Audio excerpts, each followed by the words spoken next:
Hey dear student, my name is Dheeraj. स्वागत करता हूँ फिर से आपका एक बार एमजी कोचिंग इंस्टीट्यूट में। आज की वीडियो बहुत इंपॉर्टेंट होने वाली है क्योंकि आज हम बात करने वाले हैं किडनी यानी गुर्दा के बारे में, वृक्क जिसे हिंदी में भी कहते हैं। आपका ये टॉपिक यूपी बोर्ड और 11th इंटरमीडिएट दोनों में ही आपको देखने को मिलते हैं। ठीक है, आप यहाँ से इस चीज़ को थोड़ा सा ध्यान देंगे तो आगे चलकर आपको बहुत ज़्यादा ये हेल्पफुल होगा। ठीक है, आज हम बात करने वाले हैं अपनी इसी किडनी की, जहाँ पर आप इसका डायग्राम और देख सकते हैं किस तरीके से हम लोग इसे डिफाइन करेंगे और बेहतर तरीके से समझने की कोशिश करेंगे, बिल्कुल ही ज़्यादा शॉर्ट वे में। ठीक है, आइए देखते हैं। किडनी को हिंदी में हम लोग वृक्क कहते हैं या गुर्दा भी कहते हैं। ये जो किडनी होता है बेटा, इसका जो वेट होता है, जो किडनी होता है, इसका जो वजन होता है, इसका वजन जो होता है बेटा, वजन या कह सकते हैं हम लोग इसको भार कह सकते हैं।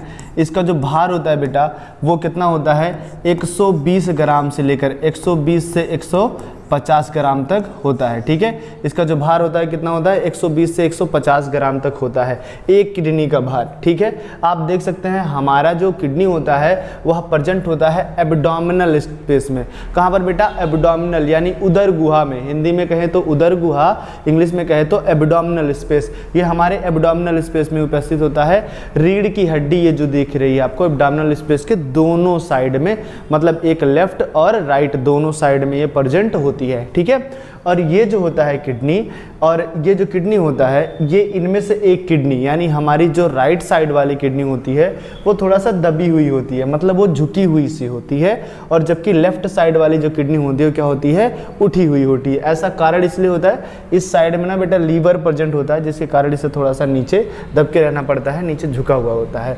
अब जैसे कि हमारे बॉडी में देखो किडनी का काम क्या है, वृक्क का कार्य क्या है, किडनी की ज़रूरत क्यों है। इससे पहले की टॉपिक में हमने जो पढ़ा था वो रिस्पायरेशन पढ़ा, डाइजेशन पढ़ा। तो उसमें क्या होता है, जब हम रिस्पायरेशन और डाइजेशन होता है तो उसके दौरान क्या होता है, बॉडी में ना बहुत ज़्यादा वेस्ट हार्मफुल मटेरियल निकल रहे होता है। ठीक है, अब ये जो हार्मफुल वेस्ट मटेरियल निकल रहे होते हैं, इन्हीं वेस्ट मटेरियल को निकालने के लिए हमारे शरीर में किडनी की ज़रूरत पड़ती है, जिसे हम लोग एक्सक्रिएटरी सब्सटेंसेस कहते हैं उसी को। ठीक है बेटा, एक्सक्रिएटरी सब्सटेंसेस समझ में आ रहा है आपको, यानी उत्सर्जी पदार्थ। हमारे शरीर में ये जो उत्सर्जन होता है, एक्सक्रिएशन जो होता है बेटा, वो एक्सक्रिएशन इसी किडनी के द्वारा ही होता है। किडनी क्या करती है, ब्लड के अंदर जो अपशिष्ट पदार्थ होते हैं उनको छानकर अलग कर देती है। सिंपल वे में आपको समझाने की कोशिश करें तो आप इतना समझ लीजिए कि मान लीजिए आपने चाय बनाई, चाय बनाने के लिए बहुत सारी चीज़ें उसमें ले रखी हैं, अदरक है, आपका लौंग है, फिर चाय पत्ती का दाना है, ऐसे करके बहुत सारे, चीनी वगैरह आपने पानी दूध मिल्क सभी डाल के उसको बनाया। ठीक है, बनाने के बाद आप क्या करते हो कि आप उस चाय को पूरी ऐसे डायरेक्ट पी जाओगे। हालांकि वो जो चाय है वो बन चुकी है, अब तुम्हें पीने की ज़रूरत नहीं है। अब चाय के अंदर जो तत्व मिलने थे वो तो मिल चुके हैं, अब और ज़्यादा तत्व की आवश्यकता नहीं है। तो हम क्या करते हैं, चाय को बेटा छान लेते हैं, और छानने के बाद जो ऐसे पदार्थ होते हैं जो हम अगर उन्हें पी लेंगे या खा लेंगे तो वो उसका टेस्ट खराब कर देंगे, उसको बेकार कर देंगे, तो हम छन्नी से छानकर उसे अलग कर देते हैं। लेकिन तब अगर हम बात करें आपके किडनी की, तो किडनी भी आपका वही कार्य करती है। किडनी क्या करती है, उन सारी चीज़ों को छानकर अलग कर देती है जो शरीर के लिए उपयोगी नहीं होते हैं। ठीक है, तो आइए देखते हैं कैसे। ठीक है, यहाँ पर हमने किडनी का एक डायग्राम भी ले रखा है, आप यहाँ पर देख सकते हैं कुछ मेजर पार्ट्स होते हैं। शरीर में दो किडनी होती है, एक लेफ्ट साइड प्रेजेंट होती है, एक राइट साइड, यहाँ पर लिखा हुआ है। जैसे हमारी साइड में जो ब्लड की वेसल्स होती हैं वो बीच से गई हुई होती हैं, तो दोनों साइड में ब्लड की वेसल्स यानी रक्त की जो नसें होती हैं, ये ब्लू वाली जो आपको दिखाई दे रही है, ब्लू वाली क्या है, आपका शिरा है यानी वेन है, और ये क्या है, आपका जो रेड कलर का दिख रहा है वो क्या है, आर्टरी यानी धमनी होता है। जो रेड वाला दिखेगा ना वो क्या होगा, उसमें शुद्ध रुधिर बहेगा, जो नीला वाला बहेगा उसमें अशुद्ध रुधिर बहेगा। इंग्लिश में कहे तो इसमें डीऑक्सीजनेटेड और इसमें ऑक्सीजनेटेड। ठीक है, और भी सिंपल में कह सकते हो, प्योर इनप्योर भी लगा सकते हो, कोई गलत काटेगा नहीं। ठीक है, तो ये जो किडनी होती है बहुत इंपॉर्टेंट होती है। जैसे मैंने क्या बताया, चाय छानने के लिए या किसी भी चीज़ को छानने के लिए छन्नी की ज़रूरत पड़ती है, सेम ब्लड को भी छानने के लिए एक छन्नी की ज़रूरत पड़ती है जिसका नाम होता है किडनी। ठीक है, गुर्दा। ठीक, आइए देखते हैं हम ये नेक्स्ट डायग्राम में से।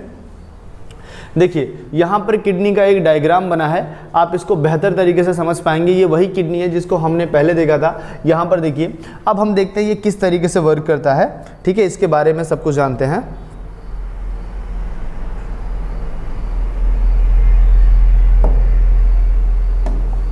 ठीक, अब देखिए किडनी क्या करती है, फिल्टर का काम करती है, तो पहले ही बताया। अब देख लो इसमें कैसे क्या क्या ऑर्गन होते हैं, इसकी एनाटॉमी को थोड़ा देख लेते हैं कि क्या क्या इसके अंदर होता है। देखिए किडनी के पास कुछ अपने नाम होते हैं, जैसे रीनल कॉर्टेक्स, ठीक है, और इसके बाद रीनल मेडुला, इसमें रीनल पेप्लिया होता है, फिर रीनल पिरामिड्स होते हैं, रीनल कॉलम्स होते हैं, फिर इसमें फाइब्रस कैप्सूल होता है, फिर क्या होता है इसमें माइनोरा कैलिक्स होता है, फिर मेजोरा कैलिक्स होता है, फिर यूट्रेटर होता है, फिर पेल्विस रीनल होता है, रीनल वेन होता है, रीनल आर्टरी होता है और हाइलम होता है, ठीक है। इसमें कुछ इतने गिने चुने नाम होते हैं जिनको आपको देखना है। हालांकि आपको एक चीज़ देखने को बहुत सिंपल मिल रही होगी जिसको हम लोग रीनल कह रहे हैं। अच्छा, इसमें ना आपको एक चीज़ और एक्स्ट्रा देखने को मिलती है, इसी के ऊपर एक एड्रीनल ग्लैंड होती है जिसको हम लोग कहते हैं अधिवृक्क ग्रंथि, ठीक है। अधिवृक्क ग्रंथि क्या करती है, इसे पूरे के पूरे इसके जो फंक्शन चल रहे होते हैं उसको मैनिपुलेट करने का काम करती है एज अ नर्वस सिस्टम, ठीक है। हमारे न्यूरॉन इससे कनेक्टेड होते हैं, न्यूरॉन सेल, जिससे वजह से इसको कमांड देते हैं और ये ऐसा काम कर पाती है। आओ देख लेते हैं फटाफट क्या होता है। रीनल कॉर्टेक्स क्या होता है आपको बताते हैं, आपके लिए इंपॉर्टेंट क्या है, इतना सारा चीज देख के एकदम घबराना नहीं है तुमको, बस सिंपल देख लो। इसका जो बाहर वाला रीजन होता है, ठीक है, जो बाहर वाला जो रीजन होता है ये पूछेगा ये क्या है, तो बाहर वाले रीजन को हम लोग क्या बोलते हैं बेटा, इसकी जो आउटर लेयर होती है, आप यहाँ पर देख सकते हो, इसे हम लोग रेनल कैप्सूल बोलते हैं। यहाँ पर लिखा है फाइब्रस कैप्सूल, बट टेंशन मत लो, रेनल कैप्सूल या वृक्क का जो खोल होता है वो भी कह सकते हो, आवरण कह सकते हो, रेनल कैप्सूल होता है, ठीक है। अब रेनल कैप्सूल के अंदर वाला रीजन, इतना बड़ा जो रीजन आपको दिखाई दे रहा है इस तरीके से, उस वाले भाग को हम लोग क्या कहते हैं, रीनल कॉर्टेक्स कहते हैं। और ये रीनल कॉर्टेक्स क्या कहता है, यहाँ पर जो बेटा ब्लड की नसें भी प्रेजेंट होती हैं और ये इस पूरे भाग को प्रोटेक्ट करके रखने का भी कार्य करता है। बात करें नेक्स्ट, इसका नाम होता है रीनल मेडुला। ये जो रीनल मेडुला होता है, ये वाला भाग जो होता है इसके मिड में पाया जाता है, ठीक है।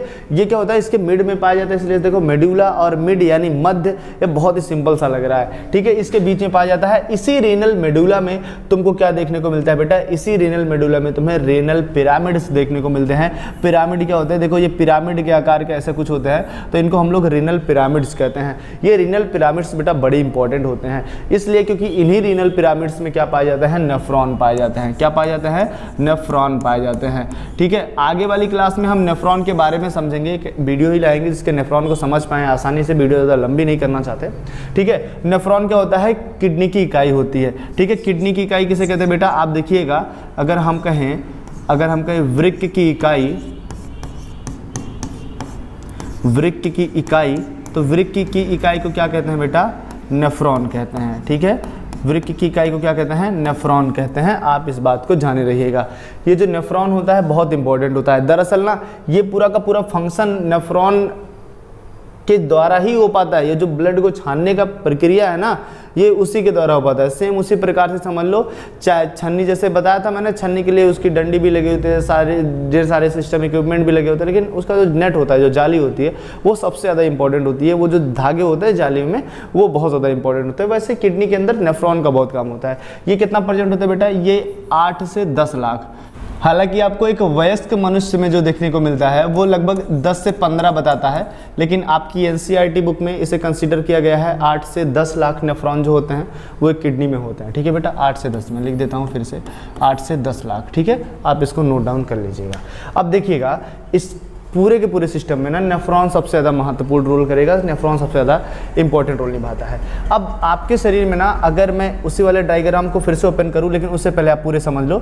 रीनल कॉलम्स क्या होते हैं बेटा, रीनल कॉलम्स क्या होते हैं, एक किडनी एक जो तुम्हारा रीनल पिरामिड होता है, एक पिरामिड से दूसरे पिरामिड के बीच में जो स्थान होता है वो किडनी को पिचकने नहीं देता, वहाँ पर से पिरामिड मतलब कॉलम के जैसा बनाया होता है, उसी को हम लोग रीनल कॉलम्स कहते हैं, ठीक है। रीनल कॉलम्स के बाद आता है आपका आता है माइनोर कैलिक्स होता है, ठीक है। माइनोर कैलिक्स होता है, फिर मेजर कैलिक्स होता है। देखो मेजर और माइनर का मतलब क्या होता है, मेजर का मतलब यहाँ पर होता है बड़ा वाला या मेन होता है, ठीक है। मेजर कैलिक्स वाला क्या होता है, ये जो ब्रांचेस निकली होती है ना, ये जो ब्रांचेस निकली हुई हैं, इन्हीं ब्रांचेस को क्या कहते हैं हम लोग बेटा, मेजर कैलिक्स कहते हैं, ठीक है। मेजर मेन। अब जब यही ब्रांचेस आगे चलकर और छोटी छोटी ब्रांचेस में टूट जाती हैं तब इन्हें क्या कहते हैं, माइनर कैलिक्स कहते हैं, ठीक है। मेजर या माइनर, और इन्हें मेजोरा या माइनोरा भी कहा जाता है कई बार, ठीक है।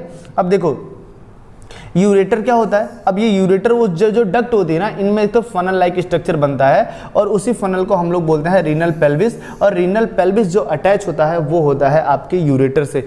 यूरेटर क्या होती है? इन्हें कहते हैं बेटा हिंदी में मूत्रवाहिनी।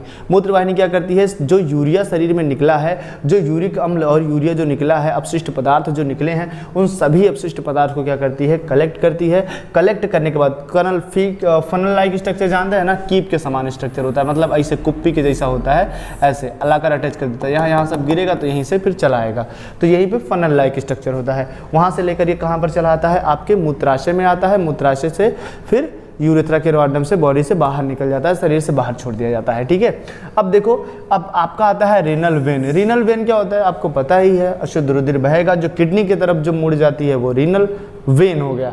रीनल वैसे भी किडनी के लिए लगेगा, और वेन मुड़ा है तो वेन, और रीनल आर्टरी यानी धमनी जिसमें शुद्ध रुधिर बहेगा वो ये वाला रहेगा। हाइलम अच्छा क्या होता है? हाइलम क्या होता है? जहाँ पर हमारा पेल्विस और हमारा आपका पेल्विस मिल रहा होता है, वहाँ का जो एरिया होता है, हाइलम के पास सबसे ज़्यादा हमको यूरिन देखने को मिलता है पेल्विस रीजन में, आपके इस हाइलम और पेल्विस वाले रीजन में देखने को मिलता है, जहाँ पर ये होता है, यहाँ पर यूरिन सबसे ज़्यादा इकट्ठा होता है, ठीक है, मूत्र सबसे ज़्यादा इकट्ठा होता है यहीं पर हाइलम वाले एरिया में, ठीक है, वहाँ पर आकर मिला होता है। अब देखो, किडनी के बारे में कुछ आपको इंपॉर्टेंट चीज़ें बताते हैं। देखो बेटा, किडनी क्या है ना, आपके शरीर में ये जो किडनी होती है ये बहुत इंपॉर्टेंट काम करती है फिल्ट्रेशन का, ठीक है। देखो, कई बार आपसे ये पूछ लिया जाएगा, ये बताइए रक्त का शुद्धिकरण कहाँ पर होता है, ठीक है, रक्त का शुद्धिकरण कहाँ पर होता है? तो आप कभी मत कहना कि रक्त का शुद्धिकरण किडनी में होता है। रक्त को शुद्ध करने का काम आपका फेफड़ा करता है, ठीक है, किडनी नहीं। किडनी क्या करती है? रक्त के अंदर अपशिष्ट पदार्थों को छानने का कार्य करती है, ठीक है। 8 से 10 लाख नेफ्रॉन या 10 से 15 लाख एक वयस्क मनुष्य में जो नेफ्रॉन पाए जाते हैं वो इसको छानने का कार्य करते हैं। एक किडनी की बात मैंने की है। इसका जो आकार होता है वह कैसा होता है? सेम के बीज के समान होता है, सेम के बीज, ठीक है बेटा, इसका आकार सेम के बीज के समान होता है, या फिर इसे इंग्लिश में कहते हैं बीन लाइक स्ट्रक्चर। क्या कहते हैं बेटा? बीन लाइक स्ट्रक्चर, ठीक है बेटा, इसे कहते हैं बीन लाइक स्ट्रक्चर, सेम के बीज के समान होता है, ठीक। अगर आप किडनी को देखेंगे, अपने हाथ पे रखेंगे ना, एकदम छोटे से एरिया में आ जाएगा, ठीक। इसके अगले क्लास में हम लोग नेफ्रॉन के बारे में देखेंगे, जो कि किडनी के अंदर बहुत मोस्ट इंपॉर्टेंट पॉइंट होता है। वो हम देखेंगे कि नेफ्रॉन किस तरीके से काम करता है किडनी के अंदर, वो बहुत ज़्यादा इंपॉर्टेंट है। किडनी तो आपको पूछा ही जाएगा। अच्छा, किडनी के बारे में पूछा जाएगा कि किडनी क्या है, तो क्या बताना है आपको? किडनी आपको ये बताना है कि किडनी क्या है? मुख्य उत्सर्जी अंग होता है। किडनी क्या है? मुख्य उत्सर्जी अंग है। उत्सर्जी अंग तो वैसे बहुत होते हैं, हमारा फेफड़ा भी होता है, ठीक है। हमारा फेफड़ा उत्सर्जी अंग नहीं है, वो क्या करता है? गैसेस को निकालता है, कार्बन डाइऑक्साइड को रिलीज करता है। हमारा जो बड़ी आंत होता है वो भी क्या करता है? भोजन, जो अनपचे भोजन उनको शरीर से बाहर निकालता है। तो अपशिष्ट पदार्थ तो बहुत निकलते हैं, लेकिन उन अपशिष्ट पदार्थों में सबसे ज़्यादा जो मुख्य होता है वह किडनी होता है हमारा, ठीक है बेटा। हमारे शरीर से पसीना भी निकलता है, तो श्वेत ग्रंथियाँ भी क्या करती हैं? अपशिष्ट पदार्थों को निकालती हैं। अच्छा, एक इंपॉर्टेंट पॉइंट और बता देता हूँ। देखो, जो पदार्थ आपके शरीर में कार्य के लिए नहीं होते, मतलब जिनका कोई काम नहीं होता, उन्हें हम हार्मफुल पदार्थ बोलते हैं, हार्मफुल सब्सटेंसेस बोलते हैं, या अनुपयोगी पदार्थ बोलते हैं। वैसे पदार्थों को शरीर से बाहर निकालना ही उत्सर्जन कहलाता है, और उसका मुख्य उत्सर्जन क्या कहलाता है? तुम्हारा किडनी कहलाता है। अब जिस अंग में, याद रखना, जिस अंग में जो पदार्थ बनेगा वो अंग क्या कहलाएगा? तुम्हारा उत्सर्जी अंग कहलाएगा। और जो उत्सर्जी अंग तुम्हारे शरीर से निकला उसे क्या बोलेंगे? जो उत्सर्जी अंग शरीर से निकला उसकी जो प्रक्रिया होती है उसे ही हम लोग उत्सर्जन कहते हैं, ठीक है। ये बात को ध्यान में रखिएगा, भूलिएगा मत। आगे नेक्स्ट टॉपिक में हम नेफ्रॉन के बारे में बात करेंगे कि नेफ्रॉन किस तरीके से ब्लड को फिल्टर कर देता है, और डायलिसिस वाली प्रोसेस क्या होती है, जो हम उस नेक्स्ट वाले लेक्चर में आसानी से समझ पाएंगे, ठीक है। तो चलिए, तब तक के लिए जय हिंद।